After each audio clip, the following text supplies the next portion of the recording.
kita akan melaksanakan yang namanya kegiatan simulasi konseling, di mana di sini ada setiap orang memiliki tujuan atau perannya dalam melaksanakan kegiatan ini. Nah, saya di sini selaku konselor, si Akila sebagai konselingnya dan Aida sebagai observernya. Jadi di sini kita sebelumnya sudah kuasakan yang Akila ya. Jadi permasalahan kamu di sini pada dasarnya belajar dan kamu sudah lama tidak mengisi absen dikarenakan kamu bosan proses belajar daring ini. Oke. Saya saat ini senang sekali berkesempatan untuk berjumpa dengan Akila dan Aida, di mana kita bisa melaksanakan kegiatan konseling ini secara tatap muka, tidak daring lagi. Pada dasarnya kalau daring kurang maksimal menurut saya. Tapi kalau kita luring lebih maksimal, di mana penyampaian materi ataupun penyelesaian masalah antara konseling lebih maksimal tercapainya. Oke, sebelum itu kita mulai kegiatan ini. Terlebih dahulu kita baca doa untuk agama masing-masingnya. Bacaan doa dimulai. Oke, baca doa selesai. Untuk layanan ini kita punya ketentuan, prosedur, asas-asasnya. Jadi terlebih dahulu saya jelaskan supaya kegiatan konseling ini lancar. Di mana bimbingan konseling itu adalah layanan pemberian bantuan dari seorang konselor, guru pembimbing dengan konseling klien atau yang punya masalah. Di sini konselor saya, kliennya Mbak Akila. Jadi di sini Mbak Akila sebagai observer meneliti hasil dari layanan ini yang kita laksanakan ini pada hari ini. Oke, terlebih dahulu saya jelaskan juga asas-asasnya supaya kinerjanya lebih maksimal. Asasnya yang pertama asas keterbukaan. Mbak Akila datang ke sini keterbukaan, di mana Mbak Akila tuh terbuka sama saya minta semua permasalahannya dengan keikhlasan hati untuk menceritakannya tanpa ada yang ditutupi. Yang kedua, keterbukaan. Saya harap Mbak Akila di sini terbuka sama saya, semua masalahnya terbuka. Kesukarelaan, Mbak Akila tidak ada keberatan ketika melaksanakan kegiatan ini. Kenormatifan, kita menganut norma yang ada, tidak bertentangan sama adat istiadat, supaya bimbingan konseling ini terarah ranahnya.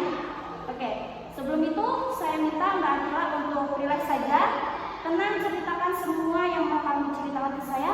Dengan senang hati saya akan bantu semampu saya. Oke, silakan Mbak Akila cerita apa permasalahannya tadi. Saya ini males gitu loh di sekolah, udah tugas-tugas tuh gitu kan, sekolah udah menggawi, jadi sekolah dan nyatawan dan menggawi, tiba-tiba kita menggawi dapat seorang karena tanpa meminta lagi permintaan. Tapi menurut kamu keputusan yang kamu ambil ini berdampak atau tidak sama karir kamu selanjutnya? Karena kamu sekarang posisi masih pelajar atau siswa. Berdampak apa enggak? Kamu sadar tadi? Sadar Ya. Kalau sadar, kenapa kamu laksanakan? Alasannya apa? Kayak ini sudah mulai sekolah kan dari ngobrol, jadi kayak udah ketemu kawan orang ada sama kawan, jadi di rumah tuh saya koler gitu mulai. Ya. Alasan koler itu kenapa? Kalau boleh saya tahu, ceritakan singkatnya aja deh. Yang mendasar. Koler yang pertama tuh ada ketemu kawanan, jadi punya koler dan lalu terus bentuk ada paham itu nama materi-materinya. Kamu jurusan apa ini? Jurusan Tekstil ya? iya Bu. Oke, tekstil. Pada dasarnya tekstil memang ranahnya kerajinan. Iya. Itu bukan akademik, jadi keterampilan kamu sendiri. Ya. Di sini selain itu tadi apa? Faktor apa aja? Silakan sebutkan. Selain pertemanan. Kan menurut saya sudah kerja Bu. Ya. Jadi kayak enak kan begitu buat dia dapat gaji, terus sedangkan saya ini masih minta orang tua. Jadi ada kedua tuh begawi dapat orang kalau belanja bukan anak orang terus minta orang tua. Saya paham maksud kamu. Kamu selama daring ini pernah atau tidak keluar, maksudnya dalam artian kamu sekarang masih dipamung orang tuamu ya? Ya. Nah, ketika kamu keluar atau mau kemana itu minta uang jajan masih?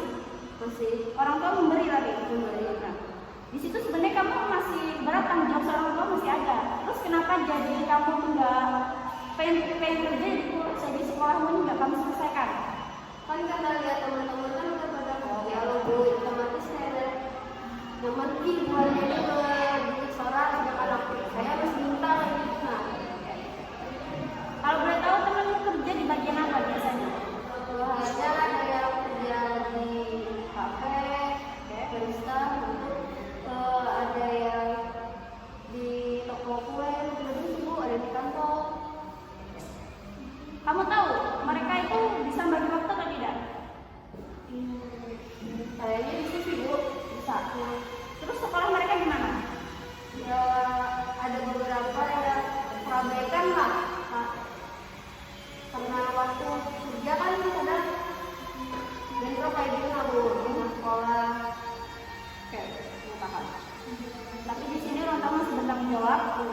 kamu karena ini masih tanggung jawab mereka. Ibu di sini cuma mengarahkan, saran ibu kamu sekarang masih kelas 11. 1 tahun lagi lulus, dimana aku harap di sini sebagai konselor kamu tetap melanjutkan. Kalau kamu memang pada dasarnya pengen kerja, lihatkan sinkron dan situasi kamu bisa membagi waktu atau tidak. Dan saya harapkan di sini jangan sampai sekolah atau bidang kamu sekarang kamu lantarkan. Namanya anak, kalau memang nggak bisa menguasai bidang, tugasnya siswa itu belajar, bukan malah lepas landas. Saya harapkan di situ, gitu. Soalnya saya terus terang, saya lihat beberapa siswa di sini banyak sekali yang bermasalah dalam artian. Yang pertama, pada dasarnya tekstil ini lebih artinya ke non akademik, keterampilan, dan memang perlu yang namanya praktek yang memang praktek yang langsung terjun ke lapangan, tidak daring. Sebenarnya makanya kita sekarang mengharapkan PTN ini ada, gitu. Saya harapkan kamu tetap ada semangat untuk belajar, jangan sampai lepas dari tanggung jawab kamu yang kamu ambil sekarang. Kalau memang masalah kerja, selesaikan nanti pas sudah lulus dari SMK ini, saya harapkan. Oke, tadi saya masih menganalisis alasan kamu malasnya.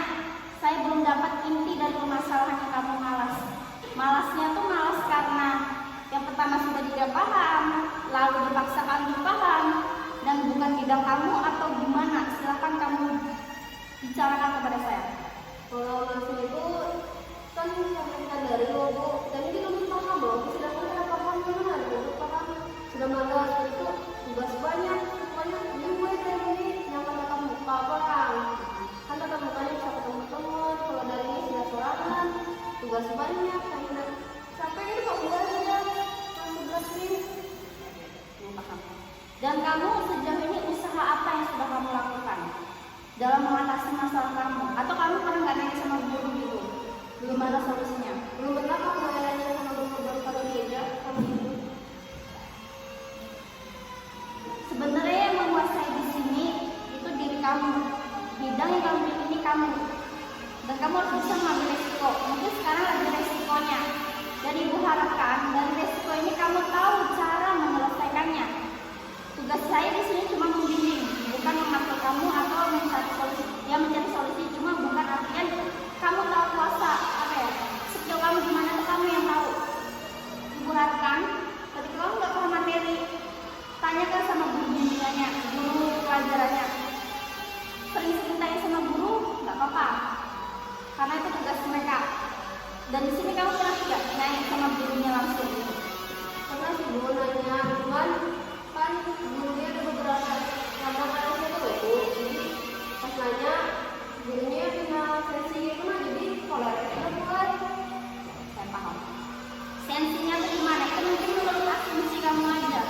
misalnya nih, kita nanya Bu ini kalian paham ini sendiri ini kayak gitu, nah itu saya kan itu juga kalau udah gini ya udah langsung itu sudah. Selain tanya guru, tanya ke siapa? Pernah teman? Pernah sih tanya teman juga Bu, Gimana responnya? sama sama Dalam satu kelas pasti ada salah satu yang pernah ada yang tanya. nah kalau ada yang juga ya mungkin yang lebih pintar juga yang kurang jelas Bu. Emang nggak ada guru khusus? Dulu gitu nggak ada kok Bu. Nggak ada. Biasanya satu kelas ada grupnya loh. Apa kok? Biasanya satu kelas ada grup. Oh grup, ada grup. Terus di situ ada nggak rembukan cara menyelesaikan masalah ini? Tugas maksudnya. Di kelas ini dikeluarnya masing-masing yang kelompok-kelompok kayak gitu lah Bu, nggak berbau semua, masing-masing kayak model ada kubu A, B, C gitu buat. Paham. Gurumu juga nggak ada menganalisa perkembangan kamu, juga nggak ada. Nggak ada sih Bu, bukunya acung aja. Itu satu bidang pelajaran atau semua bidang? Cuman beberapa aja Bu, semua kok.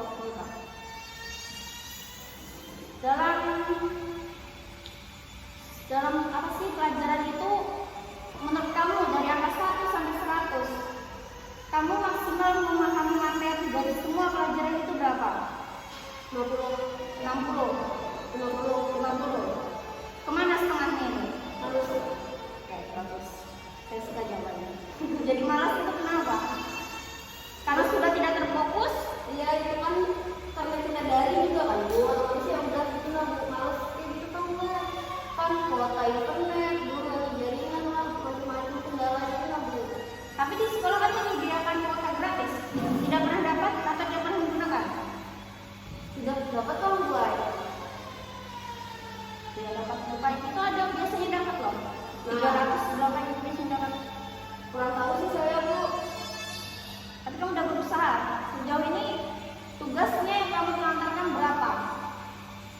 1 sampai 10 deh, berapa persen? 40 deh. 40. Itu tugas yang gak kamu kerjakan ya. Berarti 60-nya dikerjakan. Kerjakan aja. Kesulitannya di mana? Dari tugas keterampilan itu. Tadi kamu cerita keterampilan kan tugasnya. Ya. Di mana? Kamu tidak menguasai bidang yang kamu benar keramik. Keramik pada dasarnya tuh kayak membuat suatu apa sih namanya? Kerajinan. Yang saya analisis di sini, keramik itu kayak membuat dari tanah liat, dibuatnya apa sih kayak celengan yang model sekarang ada bergambar Angry Bird, Doraemon dan lain sebagainya. Ada juga yang berbuat untuk vas bunga. Nah, kamu nggak pahamnya di mana? Apa sistem pembelajarannya gimana? Mungkin saya kan kurang bisa kayak gitu, rambut tangan saya ini ada apa ya biasanya kayak Kurang lihai, Iya. kurang menguasai, Iya kan otomatis kan geraknya harus tangannya segala. terlatih gitu. Iya Bu. Tapi di sini kamu sering mengikuti keterampilan pas keterampilan kan? Seminggu diadakan 3 kali biasanya. Iya sih Bu, ikut sering. Seberapa persen kamu memahaminya? 50. 50. Tapi gurunya berfokus sama kamu nggak ketika menjelaskan cara pembuatannya? Gurunya mereka aja sih Bu, pelajarin aja kayak gitu, nuntut aja. Cuman memang sayangnya aja gitu. Sayangnya gitu di mana? Sayangnya dia yang kurang bisa kayak gitu. Kurang bisa udah artian nggak paham. Ya. Tapi katamu 50%. Iya. 50%. Itu biasanya pakai teknik kan? Iya. Nah, tekniknya nggak kamu paham dari mananya? Dari semua atas sampai bawah atau bawah sampai yang mana kamu nggak paham dari prakteknya? Itu ibu yang bikin pas bunga itu loh Bu, ada ribet buat Ribetnya gimana? kan tangan kita ini yang begitu kayak gitu kan Bu. Nah tangan saya ini karena penyok kayak gitu jempol tangan itu lah Bu, nggak bisa. Itu kamu udah berapa kali nyoba? Biasanya dikasih kesempatan 10 kali. Udah 3 kali aja gue memang rumah saya di situ gitu nah bikin pas bunga tuh. Tapi di situ biasanya sekolah ini menyediakan kayak bimbingan khusus di mana siswa yang tidak menyelesaikan dalam waktu semester ini, maka dia akan dikasih kelas khusus sama guru bidang itu. Kamu pernah mendengar itu atau tidak? Belum sih Bu. Belum. Belum. Terus di sini teman-teman sudah selesai membuat ini tugas apa sih? Pas. Ya. Sudah selesai teman-teman. Beberapa teman saya sama Bu, kendalanya kurang bisa gitu nah. Itu gimana dari proses pembuatannya, coba jelasin dulu. Kan kita kan jualan ada kayak gitu kan Bu. Nah nanti ada alatnya kayak gitu, nah pas memutarnya itu nanti pakai nyolok kayak gitu Bu, bukan jadi bagus yang kayak rata gitu. Berarti teknik tangannya belum menguasai ya? Belum buat. Tapi biasanya kalau melaksanakan kegiatan itu dalam satu kelas, berapa mahasiswa yang diampu dalam satu guru? 15 ada? Ada Bu, ada. Nah, 15 itu terfokus tidak gurunya ke kamu? Ke semuanya maksudnya? Kalau ke semuanya pasti Bu. Ya dilihatin cuman mungkin sih gurunya ke satu anak gitu nggak mungkin, jadi ibunya bisa ngeliatin semuanya aja gitu. Terus, ini kamu dapat teguran tidak?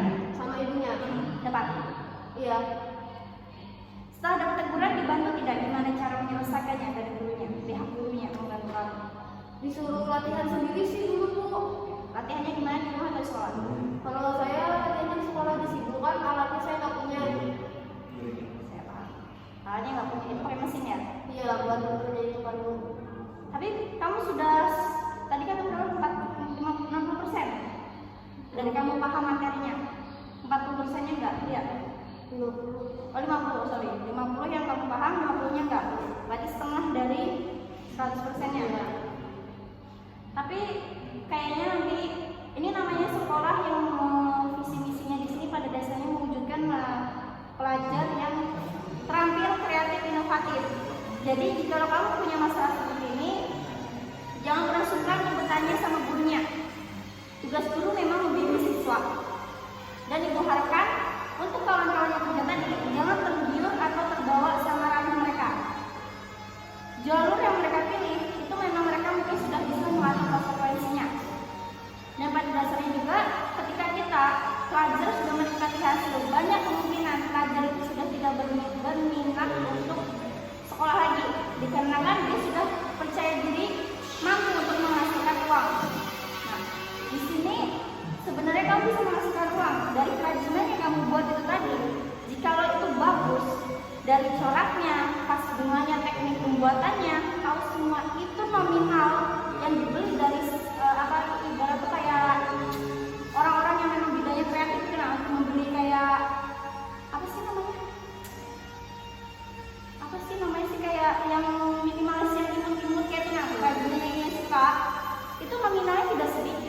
kalau kamu tahu di situ.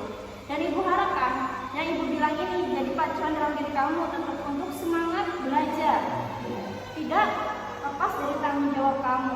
Gitu. Dan untuk teman yang tadi yang fokus sudah kerja, tugas kamu di sini sekolah, orang tua kamu tetap memberikan kamu tanggung jawab dalam membiayai kamu, membesarkan kamu, memberi kamu makan. Dan kamu tidak pernah merasa kekurangan itu kan? Atau kamu merasa kekurangan? Alhamdulillah enggak sih Bu. Berarti tidak. Berarti sini permasalahannya memang pada diri kamu sendiri. Ya, dari diri saya sendiri karena saya ini kerja ya teman begitu Pengaruh sama lingkungan. ya. Dan temanmu di kelas itu berapa yang ibu boleh tahu dari ibarat teman kamu yang satu kelas ada 25, berapa yang kerja itu? 5 sampai 8 orang atau berapa? 5 orang sih Bu. 5 orang saja. 5 orang saja itu aktif tidak dalam sekolah tadi di kelas? Kami ini beda-beda jurusan sih Bu. Oh, beda-beda. Itu mereka aktif nggak ya kamu lihat? Kalau bilang aku tuh enggak juga sih Bu, kan karena dari mungkin jadi mereka sudah kerja. Nah itu saya juga bukan kerja kan dari juga nih bukan tatap muka. Jadi saya juga bisa kerja tapi ya perbaikan itu tugas mereka. Sebenarnya kamu sadar kan di sini kan? Sudah sudah. Sebenarnya yang mereka ambil nanti berdampak sama masa depan mereka. Ibu harapkan jangan kamu terjun ke sana. Tugas kamu cuma yang belajar. Orang tua masih mampu, kecuali kalau orang tua sudah tidak mampu dan memang itu kesepakatan bersama bahwasanya kamu memang harus terjun ke sana, silakan. Tapi ibu harapkan tetap terfokus di sini karena di sekolah kamu sampai sekarang. Oke, dan tujuan kamu masih masuk sekolah. Ibu harapkan tunggu sampai kelas 3 ini, karena kalau kamu kelas 3 ini nanti mau kamu kerja atau mau kamu kuliah atau mau kamu gimana terserah kamu. Yang penting kamu sekarang punya skill sendiri dalam diri kamu yang bisa kamu kembangkan di dunia pekerjaan nanti. Nah, di situ. Ibu harapkan tetap fokus dalam belajarnya, jangan pernah patah semangat. Gimana? Dari apa yang kita bicarakan, apa yang kamu rasakan sekarang? Jadi nanti saya kan coba lebih dia tadi sih Bu bilang sama ibu yang itu dan review lah sama teman-teman. Tapi tadi kalau di sekolah kan nambah juga kerja. Bagus. Jadi sudah terarah. Dan di sini apa yang sudah kamu pahami? Kamu sudah mau kembali ke tempatmu yang tadi? Sudah membesar niat dalam hati kamu atau karena ibu saat ini saja? Mungkin saat ini saya akan fokus dulu deh Bu. Sekolah benar-benar dulu deh. Baru nanti kalau udah selesai, baru saya fokus kerja. Dan untuk tugas tadi yang 40%, ibu harapkan selesaikan dalam waktu dekat ini. Dan jangan sungkan untuk menghubungi ibu. Kalau ada keluhan masalah apapun, silakan mendatangi ibu. Dengan senang hati saya akan membantu kamu semampu saya. Dan sekarang Mbak Ida, gimana pengamatannya observasi dari kegiatan ini? Apa yang Anda pahami? Jadi saya selaku pengamat di sini, saya akan menyampaikan pendapat saya terkait simulasi konseling tadi. Nah, menurut pengamatan saya nih pembukaannya itu sudah bagus ya dan asasnya juga lengkap yang disampaikan oleh Mila kepada konselingnya Tasya, sehingga Tasya ini sebagai konseling lebih gampang memahami terkait konseling ini. Nah selanjutnya si konselor sudah bagus nih menggali permasalahan dari konseling. Si konselor tadi Mila sudah menyampaikan pertanyaan terbuka yang lebih banyak sehingga si konseling ini secara lebih aktif bisa bercerita tentang permasalahannya. Dalam artian pertanyaan terbukanya itu lebih banyak lah dari pertanyaan tertutup. Selanjutnya konseling tadi itu hasilnya dari tindakan Mila dalam menyampaikan pertanyaan terbuka, si konseling jadinya lebih aktif menceritakan lebih lanjut terkait permasalahannya. Dan dalam konseling tadi pula itu konselingnya modelnya itu berfokus pada solusi ya. Nah jadi tadi sudah mengandung pertanyaan terkait skala dari si konseling. Udah gitu aja dari saya. Terima kasih Mbak Ida ya atas pengamatan hari ini. Oke, dan terima kasih juga untuk saudari Akila telah berkenan menjadi salah satu konseling saya dalam kegiatan kegiatan pelaksanaan simulasi konseling ini, dan saya harapkan dari kegiatan ini bisa membangun kita di kemudian hari yang lebih baik dari sebelumnya. Oke, untuk sebelum itu, sebelum kita akhiri semuanya, kita tutup dulu dengan baca bismillah ya. Bismillahirrahmanirrahim. Oke. Konseling ini kita akhiri tepat pada waktunya. Ya, kita semua izin mundur dulu. Assalamualaikum.